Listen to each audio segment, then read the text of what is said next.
Good morning बच्चों। आज का हमारा टॉपिक है रिफ्रैक्टिव इंडेक्स। देखिए, पिछले टॉपिक में हम लोगों ने ये पढ़ा था कि रिफ्रैक्शन कैसे होता है, क्यों होता है, ऑप्टिकल डेंसिटी क्या होती है, ऑप्टिकल पाथ क्या होता है, और इन्हीं सब बातों में एक नाम आया था refractive index. That was the representative quantity of optical density. तो ऑप्टिकल डेंसिटी को रिप्रेजेंट करने वाली क्वांटिटी रिफ्रैक्टिव इंडेक्स आखिर क्या होता है, आज हम लोग इस बारे में बात करेंगे। देखिए, सबसे पहले तो पिछले चैप्टर में मैंने आपको ये बताया कि रिफ्रैक्टिव इंडेक्स एक रिलेटिव फिजिकल क्वांटिटी है। Relative physical quantity, relative physical quantity का मतलब, रिलेटिव फिजिकल क्वांटिटी का मतलब ऐसी कोई क्वांटिटी जो अपने वैल्यू के लिए किसी और क्वांटिटी पे डिपेंड करे, किसी और पर्टिकुलर क्वांटिटी के हिसाब से उसकी वैल्यू चेंज हो, ऐसी क्वांटिटी को रिलेटिव क्वांटिटी कहते हैं। जैसे अगर मैं कहूं कि ये कोई एक मीडियम है और इसका रिफ्रैक्टिव इंडेक्स ये म्यू से मैंने डिनोट किया, तो किसी मीडियम का रिफ्रैक्टिव इंडेक्स ऐसे डिनोट किया जाता है बेटा, रिफ्रैक्टिव इंडेक्स ऑफ मीडियम। लेकिन क्योंकि रिफ्रैक्टिव इंडेक्स एक रिलेटिव क्वांटिटी होती है, तो ये उस मीडियम के जस्ट इमीडिएट, यानी इसके जस्ट बाहर, जस्ट इमीडिएट, जस्ट लगा हुआ मीडियम कौन सा है, इस बात पे डिपेंड करती है इसकी वैल्यू। अगर इसके जस्ट बाहर एयर है तो फिर यही रिफ्रैक्टिव इंडेक्स ऐसा रहेगा। अगर इसके जस्ट बाहर सपोज वाटर है तो फिर हम इस रिफ्रैक्टिव इंडेक्स को ऐसे लिखेंगे, refractive index of medium with respect to water. अगर इसके जस्ट बाहर कोई और मीडियम है, से ऑयल है, तो हम इसको refractive index of medium with oil ऐसे लिखेंगे।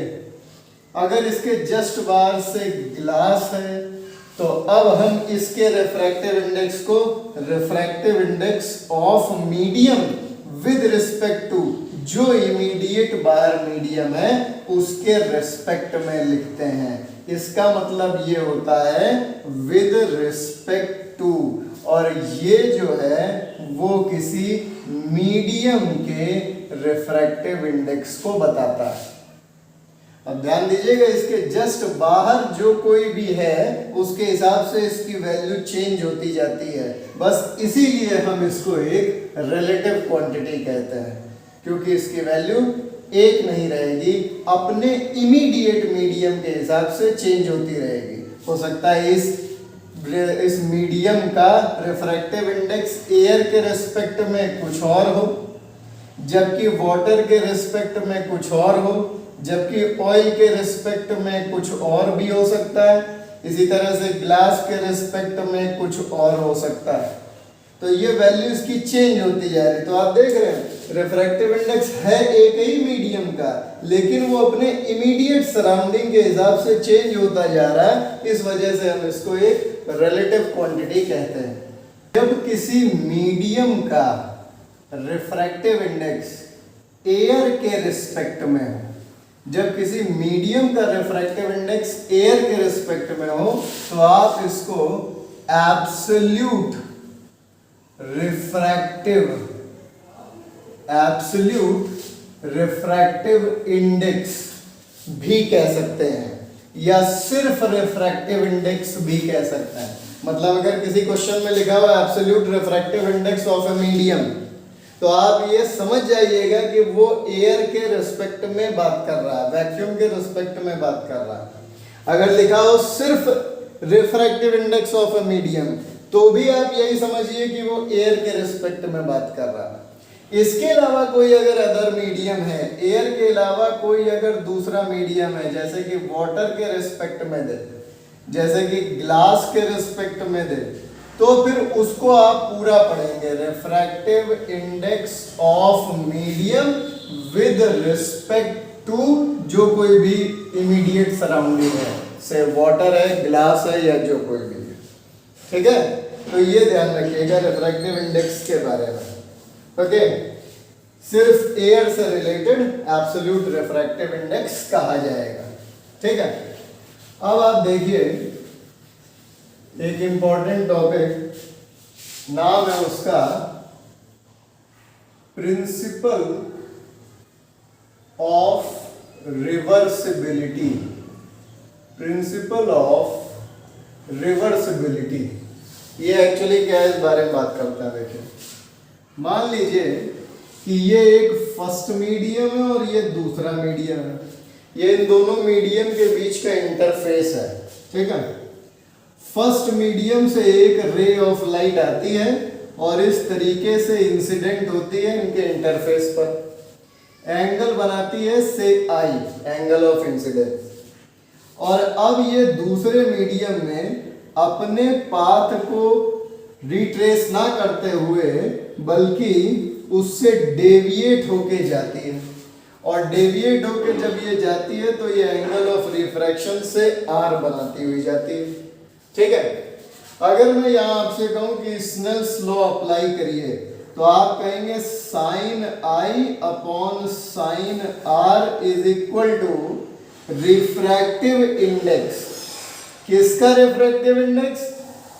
उस मीडियम का जिसमें रे गई है, यानी सेकेंड मीडियम का refractive index with respect to किस मीडियम का? जिससे आई है उस मीडियम का रिफ्रैक्टिव इंडेक्स। समझ में आई बात? यहाँ पे कौन सा रिफ्रैक्टिव इंडेक्स रखेंगे? जिसमें रे जाएगी वो पीछे लिखेंगे, जिससे आएगी वो आगे लिखेंगे, ठीक है, इस तरीके से।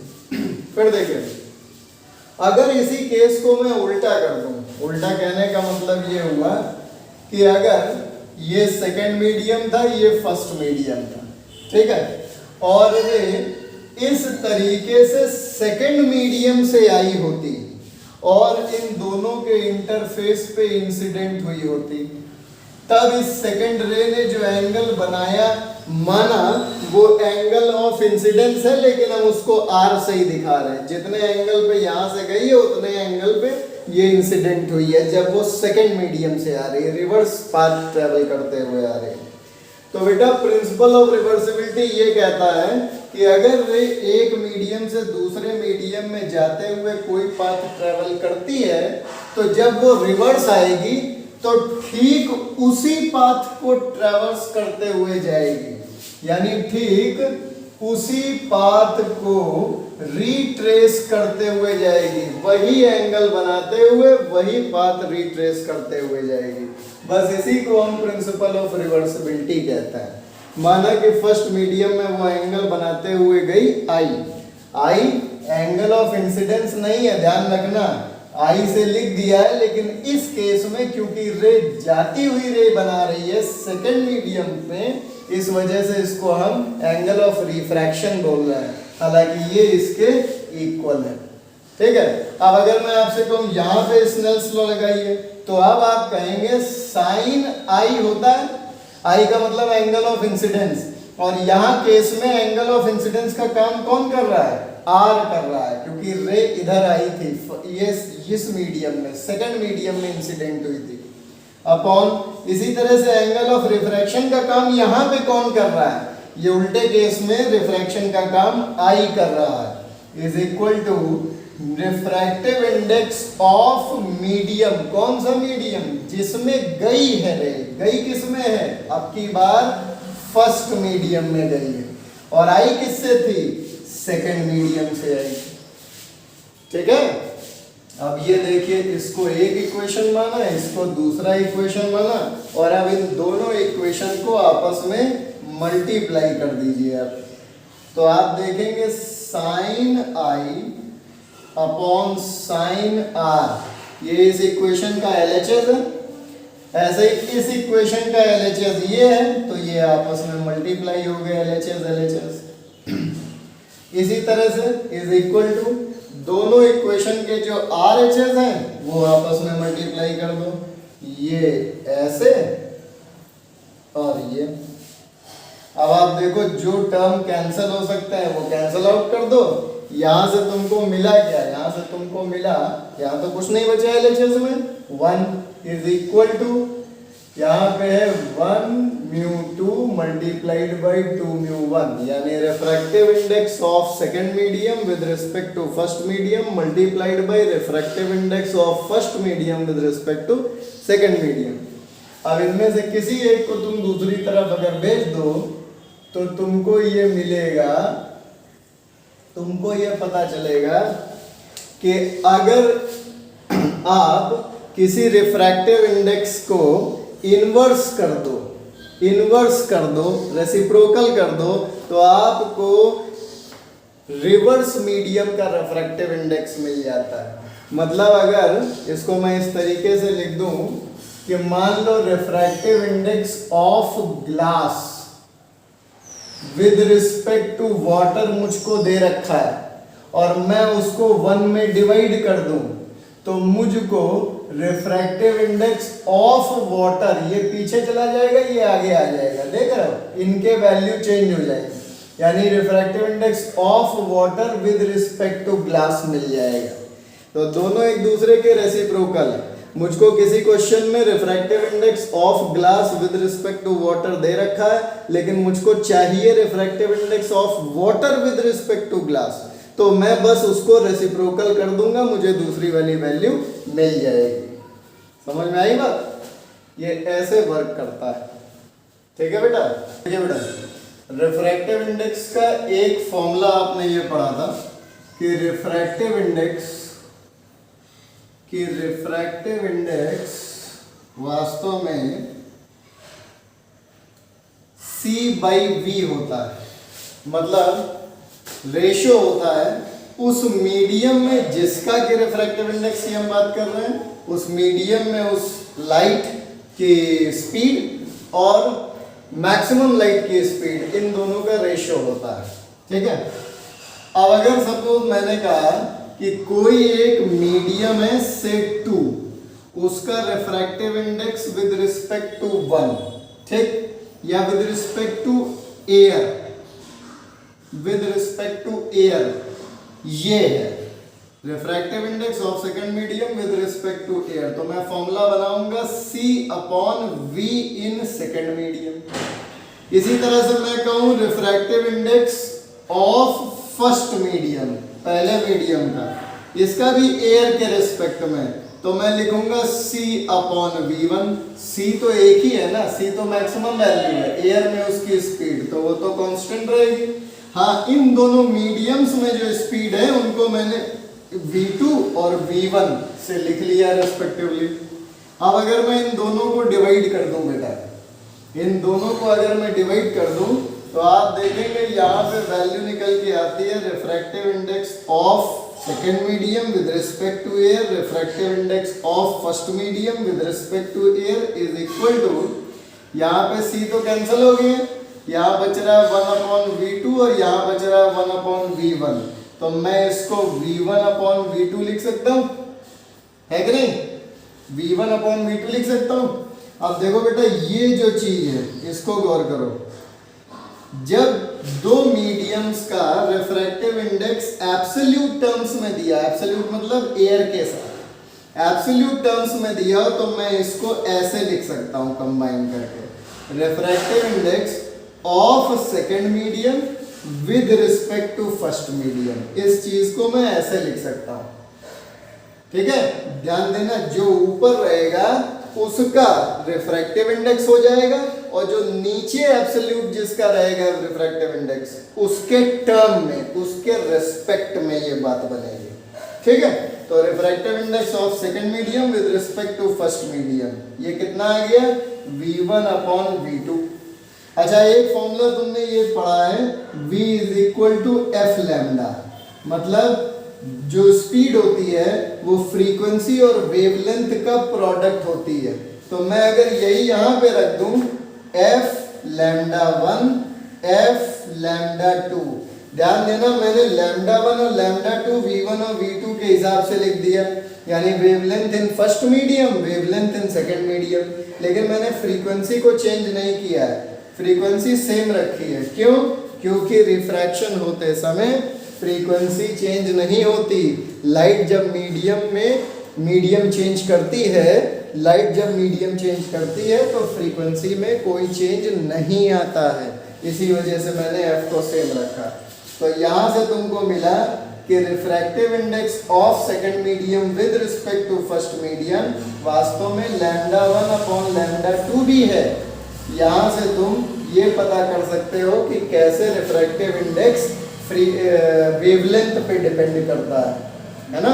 इस तरीके से आप देख सकते हो कि रिफ्रैक्टिव इंडेक्स किसका है, सेकंड मीडियम का है। और देखो सेकंड मीडियम में वेवलेंथ ये रही, सेकंड मीडियम में वेवलेंथ ये रही, तो इसका मतलब ये रिलेशन कैसा हुआ, इनवर्स रिलेशन रखता है।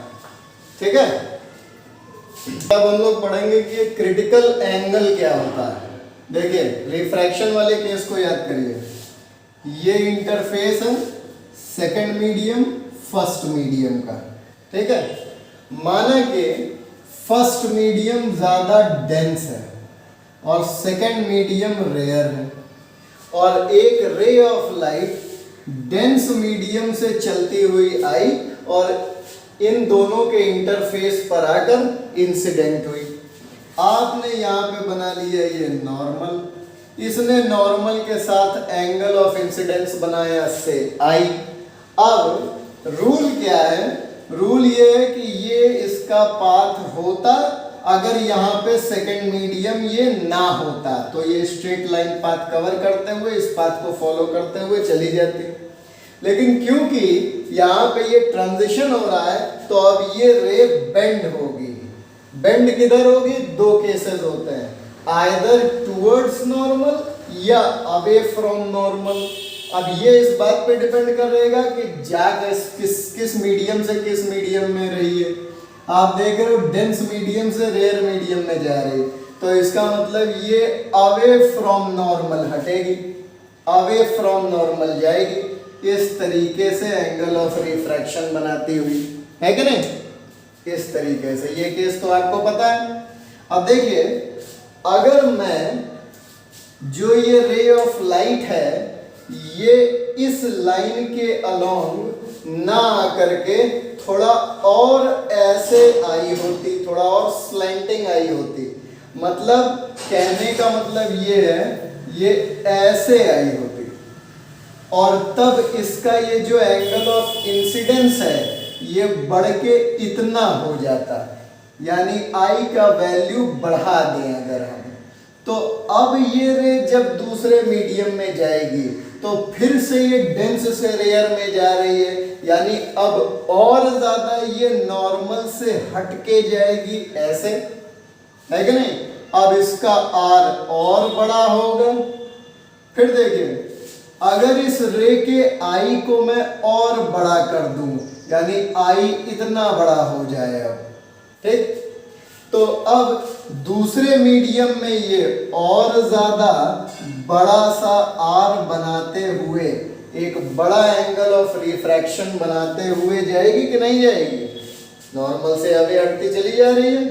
ठीक है, अब बेटा देखिए अब होगा ये कि एक ऐसा सर्टेन केस आएगा, तुम आई को लगातार बढ़ाते जा रहे हो, उस आई के बढ़ने की वजह से आर का वैल्यू भी बढ़ता जा रहा है दूसरे मीडियम में।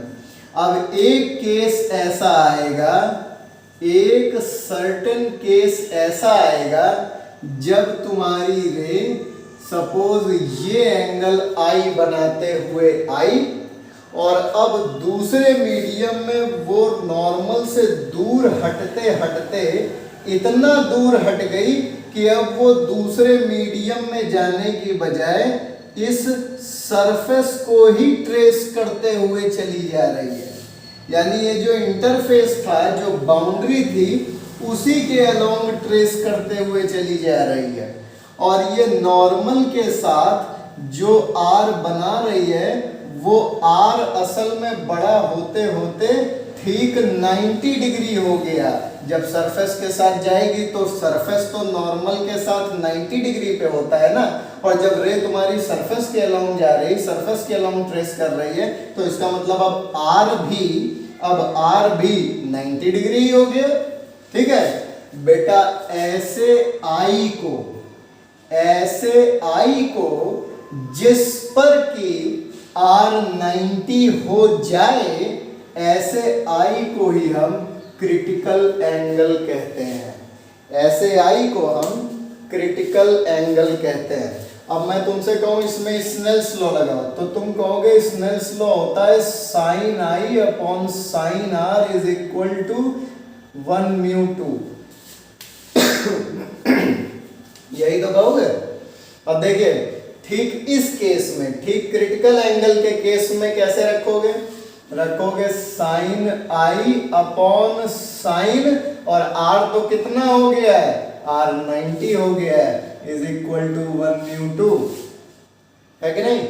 फिर देखिए, S sign i upon sign 90 का वैल्यू बेटा कितना होता है? 1 इज इक्वल टू 1 म्यू 2। फिर देखिए, ऐसे आई को हम क्या कहते हैं? क्रिटिकल एंगल कहते हैं। ऐसे आई को हम क्रिटिकल एंगल कहते हैं और C से डिनोट करते हैं। किससे डिनोट करेंगे? C से डिनोट करेंगे। ठीक है, बात समझ में आई? तो हमारा फॉर्मूला क्या बन गया? हमारा फॉर्मूला बन गया साइन C यानी sine of critical angle is equal to refractive index किसका? सेकेंड मीडियम का, ये मीडियम का, with respect to first medium, first medium. ठीक है, अब इसको मैं ऐसे भी लिख सकता हूं, ध्यान देना, sine C is equal to 1 upon ऐसे refractive index of first medium with respect to second medium. अभी इससे पहले प्रिंसिपल ऑफ रिवर्सिबिलिटी में पढ़ाया कि जब आप इन दोनों को इंटरचेंज करेंगे तो रेसिप्रोकल कर दीजिएगा। ठीक है, sine C is equal to 1 upon refractive index of first medium with respect to second medium. बात समझ में आ रही है आपको? बस इतना ध्यान रखना बेटा कि यहाँ पे जो सेकेंड मीडियम, यहाँ पे जो फर्स्ट मीडियम है ये डेंसर मीडियम होना चाहिए, यानी जिससे रे आई है, और सेकेंड मीडियम जो है वो रेयरर मीडियम रखना, ये अलग वैल्यू रखना। कई बार बच्चे इसी को गलत करते हैं, उनको दे रखा होता है refractive index of rare medium with respect to denser medium, वो रख देते हैं of denser medium with respect to rare medium. तो इन चीजों को बड़ा ध्यान रखना, first medium denser, second medium rare. तो अगर तुम रख रहे हो refractive index of rare with respect to denser, तो फिर ये फॉर्मूला लगाना, और अगर तुम रख रहे हो refractive index of denser with respect to rare, तो फिर 1/, करके फॉर्मूला लगाना क्रिटिकल एंगल का, तब जाके तुम्हारा सही होगा वैल्यू। ठीक है, समझ में आई बात? तो यहां से आपने क्या सीखा? आपने ये सीखा कि क्रिटिकल एंगल के होने के लिए नेसेसरी कंडीशन ये है कि रे जो है वो डेंसर से रेयरर में जानी चाहिए। रेयर से डेंसर में जाते समय क्रिटिकल एंगल जैसा कोई भी फिनोमेना नहीं होता, क्योंकि उसमें तो रे नॉर्मल की तरफ बेंड कर रही होती है, तो फिर वो हटेगी कैसे? वो 90 डिग्री कैसे बनाएगी? डेंसर से जब रेयर में जाएगी तब न जाके वो हटते हटते 90 डिग्री बनाएगी, और जिस एंगल पे, जिस एंगल ऑफ इंसिडेंस पे 90 डिग्री बना दे एंगल ऑफ रिफ्रैक्शन, बस उसी को हम क्रिटिकल एंगल कहते हैं। ठीक है, समझ में आ गई बात? चलो अब इसी में तुमको समझाता हूं नेक्स्ट, इसी को देखते रहो। देखो बेटा, अब तुम्हारे मन में ये आना चाहिए कि ठीक है, हम क्रिटिकल एंगल तक पहुंच गए, ऐसे एंगल तक पहुंच गए कि जिसके लिए R जो है वो 90 हो गया। अब हमारी रे जो है वो ग्रेज करते हुए बाउंड्री के ही अलाउंग चली गई, 90 डिग्री का एंगल बनाते हुए बाउंड्री के अलाउंग चली गई। अब तुम्हारे मन में आने चाहिए इसके आगे, अगर हम इसके भी आगे अब रे को और ज्यादा क्रिटिकल एंगल से भी ज्यादा एंगल, यानी एंगल ऑफ इंसिडेंस जो है वो क्रिटिकल एंगल से C से भी ज्यादा, ये तो क्रिटिकल एंगल ही हो गया, ये I जो है ये तो क्रिटिकल एंगल के ही बराबर हो गया। लेकिन अब अगर हम क्रिटिकल एंगल से भी ज्यादा बड़ा एंगल ऑफ इंसिडेंस बनाते हुए रे को ले आए तो क्या होगा?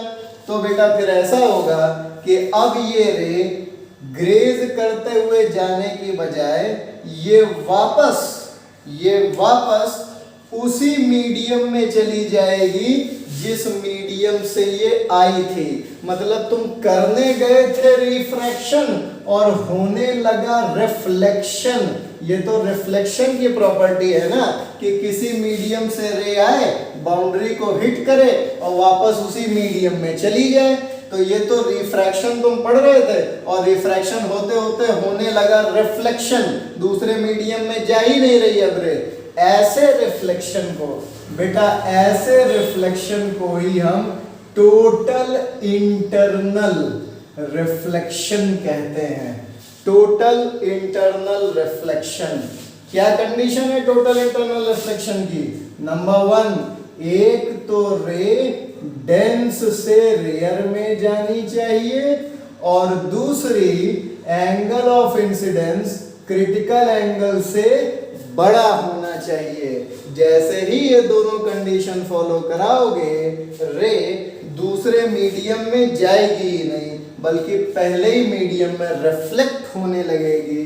और बस अब जब रिफ्लेक्ट हो गई तो इसी फिनोमिना को हम कहते हैं टोटल इंटरनल रिफ्लेक्शन।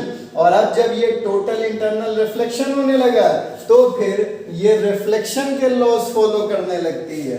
मतलब नॉर्मल के साथ जितना एंगल ऑफ इंसिडेंस है, नॉर्मल के साथ जितना एंगल ऑफ इंसिडेंस है उतना ही एंगल ऑफ रिफ्लेक्शन बनाते हुए ये चली जाती है। इसको मैं R' से दिखा रहा हूं। रिफ्लेक्शन का फिनोमिना है ना, रिफ्लेक्शन का लॉ है लॉ ऑफ रिफ्लेक्शन। क्या होता है लॉ ऑफ रिफ्लेक्शन? होता है क्लास 9th में पढ़े होगे सब लोग कि angle of incidence angle of reflection, angle of reflection के बराबर होता है, रिफ्लेक्शन के बराबर होता है। तो रिफ्लेक्शन एंगल इक्वल बनाती हुई वैसे ही चली जाएगी। ये दोनों एंगल इक्वल रहेंगे नॉर्मल से। समझ में आई बात? ये है बेटा टोटल इंटरनल रिफ्लेक्शन। तो ये आपने आज सीखा critical angle, total internal reflection और रिफ्रैक्शन में रिफ्रैक्टिव इंडेक्स से रिलेटेड थोड़ी सी थ्योरी।